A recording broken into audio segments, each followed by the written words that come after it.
ನಮಸ್ತೆ. ನಾನು ಕೆ ನಟರಾಜ್ ಅಂತ ಹೇಳಿ ಒಬ್ಬ ಲೇಖಕ. ಬಂಧುಗಳೇ, ಇವತ್ತು ಎಷ್ಟು ತಾರೀಕು ಗೊತ್ತಾ ನಿಮಗೆ? 24 ಏಪ್ರಿಲ್ ಅಲ್ವಾ? ಕರ್ನಾಟಕದ ಧ್ರುವತಾರೆಯೊಂದು ಉದಯಿಸಿದ ದಿನ ಇವತ್ತು. ಮಹಾನ್ ನಟ, ಮಹಾನ್ ಮಾನವತಾವಾದಿ, ಮೌಲ್ಯಗಳನ್ನು ಜಗತ್ತಿಗೆ ಬೊಗಸೆಯಾಗಿ ನೀಡಿರ್ತಕ್ಕಂತಹ ಮಹಾನ್ ನಟ. ಆ ನಟದ ಹುಟ್ಟುಹಬ್ಬವನ್ನು ನಾವೆಲ್ಲ ಇವತ್ತು ಸಂಭ್ರಮದಿಂದ ಆಚರಣೆ ಮಾಡ್ತಾಯಿದ್ದೀವಿ. ನಾನು ಒಬ್ಬ ವಿಜ್ಞಾನ ಮತ್ತು ಇತಿಹಾಸದ ಲೇಖಕ. ನಾನು ಸುಮಾರು ಒಂದು 20 ಪುಸ್ತಕಗಳನ್ನು ಬರೆದಿದ್ದೇನೆ.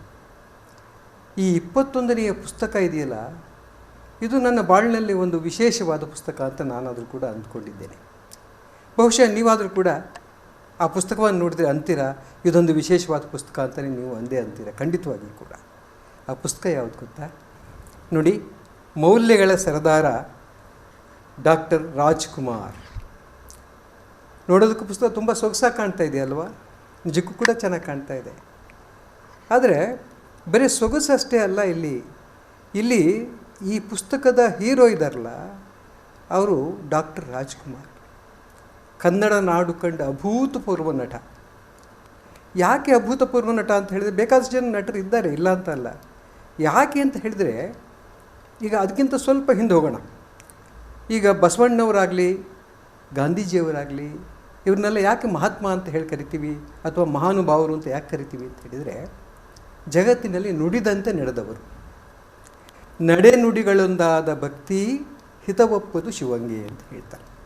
ಹಾಗಾಗಿ ಅವರು ಮಹಾ ದೊಡ್ಡ ಮನುಷ್ಯರು ಅಂತೇಳಿ ಇವತ್ತು ಕೂಡ ನಾವು ಪೂಜೆ ಮಾಡ್ತೇವೆ, ಅವರ ಆದರ್ಶಗಳನ್ನು ಅನುಸರಿಸ್ತೇವೆ, ಅವರನ್ನು ನಂಬುತ್ತೇವೆ, ಅವರನ್ನು ಅರ್ಥ ಮಾಡ್ಕೊಂಡಿದ್ದೇವೆ ಚೆನ್ನಾಗಿ. ಹಾಗೆಯೇ ಡಾಕ್ಟರ್ ರಾಜ್ಕುಮಾರು ಒಬ್ಬ ನಟಶ್ರೇಷ್ಠ ಅಷ್ಟೇ ಅಲ್ಲ, ಒಬ್ಬ ಮಾನವತಾವಾದಿ ಕೂಡ.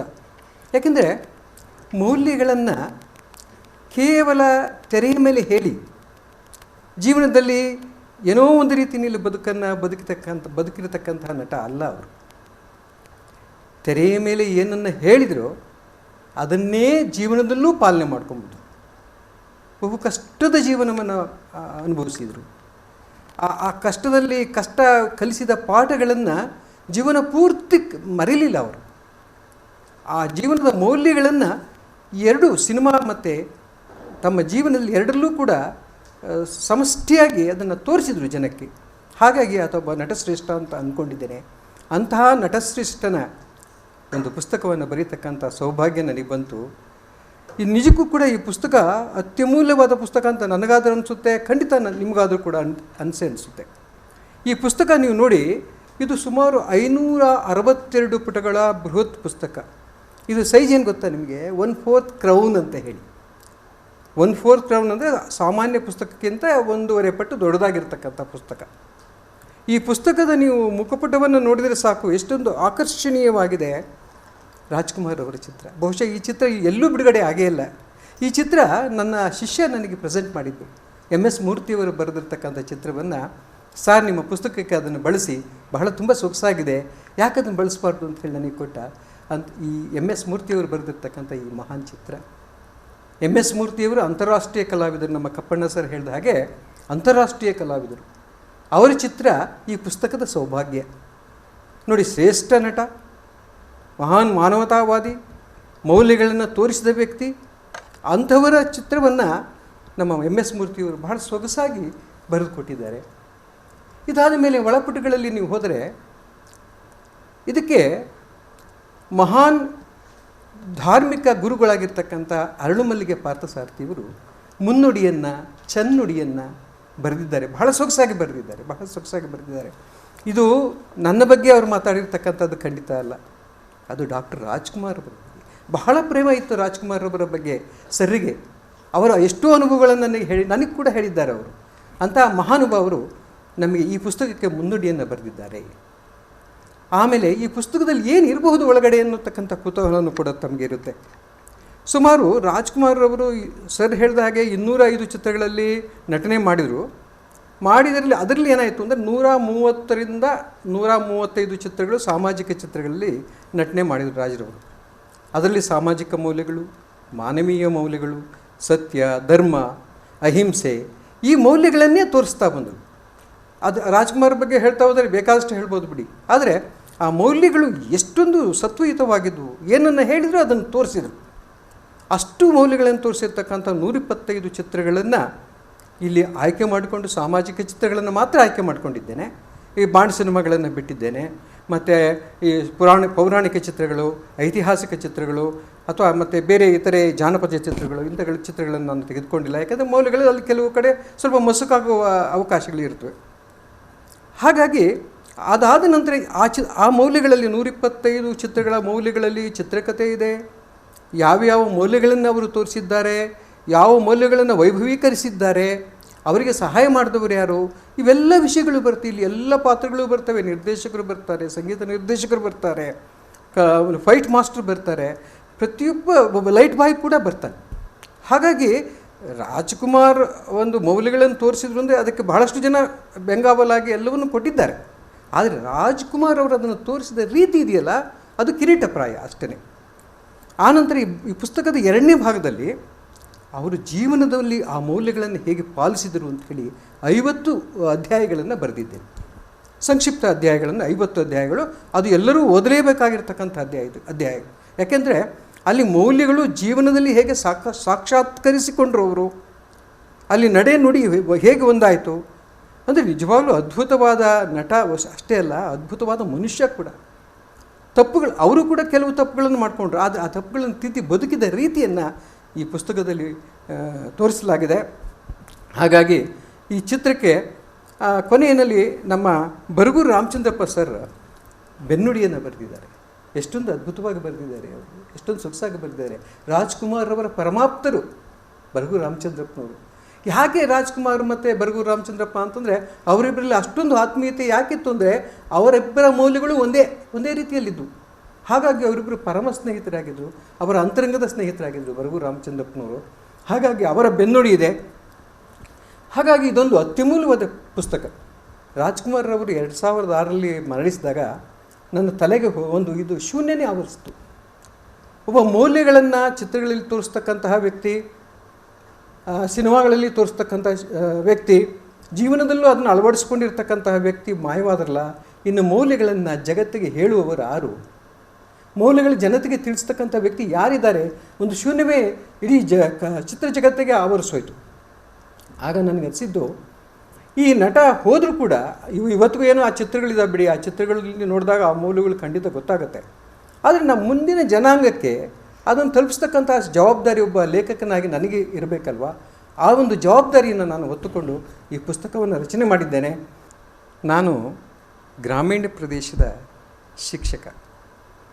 ನಿಜವಾಗ್ಲೂ ಕೂಡ ನಾನೊಬ್ಬ ಪುಣ್ಯವಂತ ಅಂತ ಭಾವಿಸ್ತೇನೆ.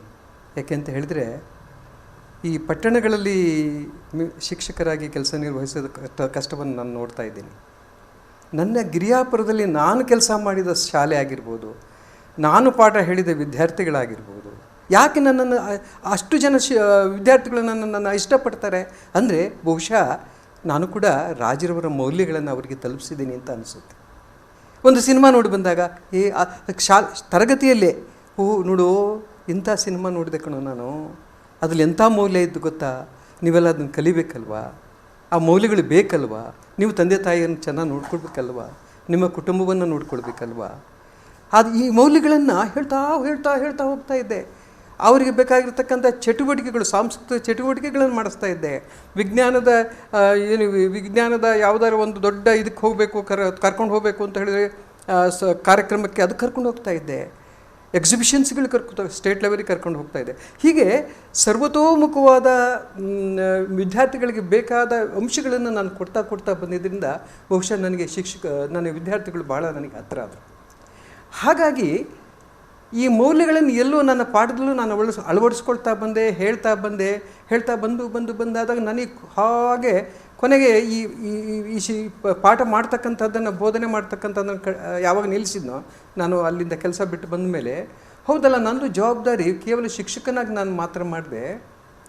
ನಾನು ಒಬ್ಬ ಈ ಶಿಕ್ಷಕ ಈ ಒಂದು ಮೌಲ್ಯಗಳನ್ನು ಈ ನಮ್ಮ ಜನತೆಗೆ ಕೊಡಬೇಕಲ್ಲ, ನನ್ನ ಸ್ನೇಹಿತರಿಗೆ ಕೊಡಬೇಕಲ್ಲ, ನನ್ನ ಕುಟುಂಬಗಳಿಗೆ ಕೊಡಬೇಕಲ್ಲ, ನನ್ನ ಜಗತ್ತಿಗೆ, ನನ್ನ ಹೊರ ಜಗತ್ತಿಗೆ ಕೊಡಬೇಕಲ್ಲ, ನಾನು ಅದೊಂದೇ ಜವಾಬ್ದಾರಿ ಅಲ್ವಾ ಅಂತ ಹೇಳಿ ನಾನು ಒಬ್ಬ ಲೇಖಕನಾಗಿ ಪರಿವರ್ತಿತನಾದೆ. ಆಮೇಲೆ ಲೇಖಕನಾಗಿ ವಿಜ್ಞಾನದ ಬಗ್ಗೆ, ಇತಿಹಾಸದ ಬಗ್ಗೆ, ಮಕ್ಕಳ ಪದ್ಯಗಳ ಬಗ್ಗೆನೂ ಬರೀತಾ ಬಂದೆ. ಹೀಗಾಗಿ ಈ ಮೌಲ್ಯಗಳನ್ನು, ಎಲ್ಲ ಮೌಲ್ಯಗಳನ್ನ ಹೇಳ್ತಾ ಬಂದಾಗ ನನಗೆ ಮೌಲ್ಯಗಳ ಪ್ರಖರ ಬೆಳಕೊಂದು ಕಂಡು ಬಂತು. ಆ ಪ್ರಖರ ಬೆಳಕು ಯಾವುದು ಅಂತ ಹೇಳಿದರೆ ಡಾಕ್ಟರ್ ರಾಜ್ಕುಮಾರ್. ಮಾನವೀಯ ಮೌಲ್ಯಗಳನ್ನು, ಸಾಮಾಜಿಕ ಮೌಲ್ಯಗಳನ್ನು, ಜನತೆಗೆ ಏನು ಬೇಕು, ಸಾಮಾನ್ಯ ಜನತೆಯ ಮನುಷ್ಯ. ಬರಗೂರು ರಾಮಚಂದ್ರಪ್ಪನವ್ರು ಹೇಳ್ತಾರೆ, ಇವರು ಜನಪದ ನಾಯಕ. ಯಾರು ಒಬ್ಬ ವ್ಯಕ್ತಿ ಸಾಮಾನ್ಯ ಜನರನ್ನು ತಲುಪ್ತಾನೋ ಅವನೇ ಶ್ರೇಷ್ಠ ವ್ಯಕ್ತಿ. ಯಾರು ಮೌಲ್ಯಗಳನ್ನು ಜನಸಾಮಾನ್ಯರಿಗೆ ತಿಳಿ ಹೇಳ್ತಾರೋ ಅವರೇ ಶ್ರೇಷ್ಠವಾದ ವ್ಯಕ್ತಿ. ಹಾಗಾಗಿ ರಾಜ್ಕುಮಾರ್ ಒಬ್ಬ ಪರಿಪೂರ್ಣ ವ್ಯಕ್ತಿ ಅಂತ ನನಗೆ ಕೂಡ ಅನ್ನಿಸ್ತು. ಹಾಗಾಗಿ ನಾನು ರಾಜ್ಕುಮಾರ್ ಅವರ ಬಗ್ಗೆ ಭಾಳ ಸಿನಿಮಾ ನೋಡ್ತಾ ಇದ್ದೆ. ಸಿನಿಮಾ ಅಂದರೆ ನಾವು ಚಿಕ್ಕವರಾಗಿದ್ದಾಗ ಬರ್ತಾ ಇದ್ದಿದ್ದೇ ರಾಜ್ಕುಮಾರ್ ಅವರ ಸಿನಿಮಾಗಳು. ಅದರಲ್ಲೂ ಆ ಪೌರಾಣಿಕ ಸಿನಿಮಾಗಳು, ಆ ಭಕ್ತಿ ಪೂರ್ಣವಾಗಿರ್ತಕ್ಕಂಥ ಸಿನಿಮಾಗಳು, ಸಾಮಾಜಿಕ ಸಿನಿಮಾಗಳು, ಅದರಲ್ಲಿರ್ತಕ್ಕಂಥ ಅಣ್ಣನ ಪಾತ್ರ, ತಂದೆಯ ಪಾತ್ರ, ಮಾವನ ಪಾತ್ರ, ಸಹೋದರನ ಪಾತ್ರ, ಆ ಎಲ್ಲ ಪಾತ್ರಗಳಿಗೂ ಜೀವ ತುಂಬಿ ನಟಿಸಿದಂತಹ ನಟ ರಾಜ್ಕುಮಾರ್ ಅವರು. ಹಾಗಾಗಿ ನನಗೊಂದು ದೊಡ್ಡ ತುಂಬಿದ ಶ್ರೀಮಂತ ಕೊಡ ಸಿಕ್ತು, ಮೌಲ್ಯಗಳ ಕೂಡ. ಅದು ರಾಜ್ಕುಮಾರ್ ಅವರು ಕೊಟ್ಟಿರ್ತಕ್ಕಂಥ ಕೊಡ. ಅದನ್ನು ನಾನು ಜನತೆಗೆ ತಲುಪಿಸ್ಬೇಕು ಅಂತಕ್ಕಂಥ ಒಂದು ಜವಾಬ್ದಾರಿ, ಸಾಮಾಜಿಕ ಜವಾಬ್ದಾರಿ ನನಗೆ ಬಂತು. ಹಾಗೆ ಬಂದ ಮೇಲೆ ನಾನು ಯಾಕೆ ಈ ಒಂದು ಪುಸ್ತಕವನ್ನು ರಚನೆ ಮಾಡಬಾರ್ದು? ನಾನು ಸುಮಾರು 20 ಪುಸ್ತಕ ಬರೆದಿದ್ದೀನಿ. ಅದರಲ್ಲಿ ಈ 21ನೇ ಪುಸ್ತಕ ಅತ್ಯಮೂಲ್ಯ ಪುಸ್ತಕ ಅಂತ ನನಗಾದರೂ ಕೂಡ ಅನಿಸುತ್ತೆ. ಬಟ್ ನಾನು ಬರೆದಿದ್ದೀನಿ ಬಹಳ ದೊಡ್ಡ ಪುಸ್ತಕ. ಇದು ನಾನೆಲ್ಲ ಬರೆದಿರೋದು, ರಾಜ್ಕುಮಾರ್ ಅವರು ಬರೆಸಿರೋದು. ಆ ಮನುಷ್ಯನ ಮೌಲ್ಯ ಅಷ್ಟಿದೆ, ಆ ಯೋಗ್ಯತೆ ಅಷ್ಟಿದೆ. ನಾನು ಕೇವಲ ನಿಮಿತ್ತ ಮಾತ್ರ ಅದನ್ನು ಬರೆದಿದ್ದೇನೆ. ಅದೊಂದು ಅತ್ಯಮೂಲ್ಯವಾದ ಸಮಾಜಕ್ಕೆ ಬೇಕಾಗಿರ್ತಕ್ಕಂಥ ಕೊಡುಗೆಯನ್ನು ಕೊಡ್ತಕ್ಕಂಥ ಒಂದು ಪುಸ್ತಕ. ಈ ಮೌಲ್ಯವನ್ನು ನಾವು ಇಡೀ ನಮ್ಮ ಸಮಾಜಕ್ಕೆ ತಲುಪಿಸಬೇಕು. ನಮ್ಮ ಕುವೆಂಪುರವರು ಹೇಳ್ತಕ್ಕಂಥ ವಿಶ್ವಮಾನವ ಸಂದೇಶ ಅಂತ ಏನು ಹೇಳ್ತೀವಿ, ಆ ವಿಶ್ವಮಾನವ ಸಂದೇಶವನ್ನು ಸಾರಿರ್ತಕ್ಕಂಥವ್ರು ನಮ್ಮ ಡಾಕ್ಟರ್ ರಾಜ್ಕುಮಾರ್ ಅವರು. ಏನು ವಿಶ್ವಮಾನವ ಸಂದೇಶ ಅಂತ ಹೇಳಿದರು, ಅದಕ್ಕೆ ಸಾಕ್ಷೀಭೂತವಾಗಿ ಕೆಲಸ ಮಾಡಿರ್ತಕ್ಕಂಥವ್ರು ಡಾಕ್ಟರ್ ರಾಜ್ಕುಮಾರ್ ಅವರು. ಇಂಥ ಮಹಾನುಭಾವನ ಪುಸ್ತಕವನ್ನು ಬರೀತಕ್ಕಂತಹ ಸುಯೋಗ ನನಗೆ ಬರೆದಿದ್ದೇನೆ. ಎಲ್ಲರ ಸಹಕಾರ ಸಿಕ್ಕಿದೆ. ಇನ್ನು ಮುಂದಿನ ಸಹಕಾರ ಸಿಗಬೇಕಾಗಿರ್ತಕ್ಕಂಥದ್ದು ನಿಮ್ಮದು. ಇದು ಏನು ಬಹಳ ಬೆಲೆ, ಏನು ಬೆಲೆ ಜಾಸ್ತಿ ಇಲ್ಲ, 995 ರೂಪಾಯಿ. ಇದ್ರ ಪುಟ 652 ಪುಟ ಇದೆ. ಅದರ ಬೆಲೆ ಈಗ ಅವರು ಪ್ರಕಾಶಕರು ನಮ್ಮ ಸ್ನೇಹ ಬುಕ್ ಹೌಸ್ನ ಪರಿಶೀವಪ್ಪನವರು ಬಹಳ ಕಷ್ಟಪಟ್ಟು ಈ ಪುಸ್ತಕವನ್ನು ಮಾಡಿದ್ದಾರೆ. ಈ ಪುಸ್ತಕವನ್ನು ಕೊಂಡು ಮೌಲ್ಯಗಳನ್ನು ನಿಮ್ಮ ಮಕ್ಕಳಿಗೆ, ನಿಮ್ಮ ಮನೆಯವರಿಗೆ, ನಿಮ್ಮ ಸ್ನೇಹಿತರಿಗೆ, ನಿಮ್ಮ ಬಂಧುಗಳಿಗೆ ಖಂಡಿತ ತಲುಪಿಸಿ. ಇದು ಆಗ ಈ ಪುಸ್ತಕವನ್ನು ಬರೆದಕ್ಕೂ ಸಾರ್ಥಕ ಆಗುತ್ತೆ ಅಂತ ಹೇಳಿ ತಮ್ಮೆಲ್ಲರನ್ನೂ ಕೇಳಿಕೊಂಡು ನನ್ನ 2 ಮಾತುಗಳನ್ನು ಮುಗಿಸ್ತೇನೆ. ಜೈ ಹಿಂದ್, ಜೈ ಕರ್ನಾಟಕ.